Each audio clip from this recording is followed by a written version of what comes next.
it's going to be a nice weekend. Very mild outside. A lot of sunshine. I remember a couple years ago, it was the National Park Foundation. They were fundraising and they were giving out crew necks. It was like a, a donation that you would get a crew neck for. And they were I still have mine. It's like my favorite. It's like this maroon shirt with like trees on it. And their motto was, "They're all yours." Like the parks, like the parks are all yours. Like it's That's beautiful. Yeah, exactly. So like get out there, enjoy it. So take advantage of our beautiful national parks out there.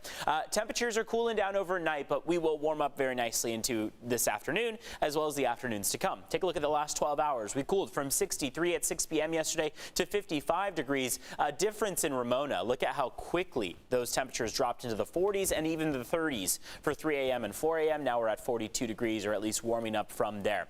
Low pressure system is going to sink in. It'll give us some cooler air. It's not necessarily going to affect us too much into tomorrow. So tomorrow afternoon we'll cool down mainly by about 2 degrees or so. We'll usher in a little bit of a stronger trend of onshore flow. And then by the time we get into Sunday and Monday, this ridge of high pressure is going to continue to flux a bit. And that means that we'll get some slightly warmer temperatures into Sunday and Monday, giving us mainly 70s across the board. Looks like there are some spots inland that could run into low 80s by Monday of next week before we all across the board cool down into the remainder of the week from there. You can see how that low is going to start to affect us and bring in some of that cooler air.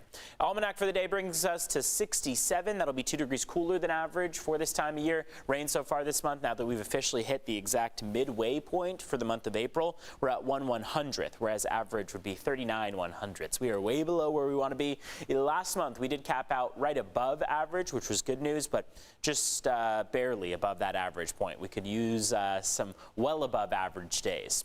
Take a look at your forecast highs this afternoon. 60s on the screen, 71 for Fallbrook, 69 for Vista into this afternoon, and 75 in El Cajon. Pretty nice out there. You see the discrepancy, what a difference you have from, say, Carlsbad versus El Cajon, a 10-degree difference there. So important to note where you are and which microclimate you're in as to what your day is going to look like today and for the next 8 days. Because going into even the beginning of next week, 10-degree difference along the coast versus inland. You got 71 along the coast for Monday. That's going to be the warmer day, just slightly above average, 80 inland, and then we start to cool down from there. Same for your mountains and your deserts, where we have a good amount of cloud cover that'll move in as we head toward the remainder of next week. So clouds are going to start to build at times. The best day to run into showers next week is likely going to be our Friday. You can see how that's where we see that probability build. Deserts will likely stay dry in this situation, but it's still so far out, more than a week, to know exactly how it's going to look. So chances are Thursday and Friday, that's going to be a better time frame to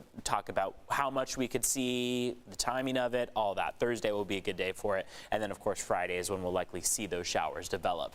Along the mountains, we're going to be mainly in the 60s, cooling down to the 50s, about a 4-degree cool down into tomorrow before we jump by more than 10 degrees into Sunday and Monday, 70s for a couple days. Your deserts are going to be warming up to the upper 90s by the time we get to Monday of next week with a little bit of cloud cover. Looks like as we head into the about middle portion of next week, we'll cool down to the low 90s, but otherwise staying mostly above average.